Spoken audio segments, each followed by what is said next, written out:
Magandang umaga, ngayon po yung araw ng Huwebes, February 22, 2024 at narito po muli ang update sa lagay ng panahon. Patuloy po na nakakaapekto ang easterlies sa malaking bahagi ng ating bansa ayon sa Pag-asa. Ito po ay mainit na hangin na magdudulot po ng localized thunderstorms, kaya maging handa pa rin po sa mga pag-ulan.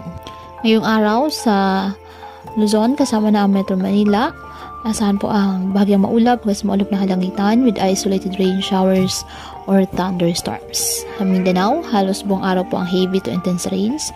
Posible ang pag-ulan sa Davao Region, Zamboanga Peninsula, BRMM at Sac-Sargent. Walang gale warning na nakataas sa baybayin ng karagatan, kung kaya malaya pong makapamalaot ang ating mga kababayang mangingisda at may maliliit na sasakyang pandagat. Kaya patuloy po natin na pag-iingat pa din ang ating mga kababayan sa pantapan po ng mga pagbaha at pagguho ng lupa at ugalin po na magdala palagi ng payong o kahit anong panangga sa ulan o di kaya na may sa init ng araw kapag lalabas ng ating mga tahanan.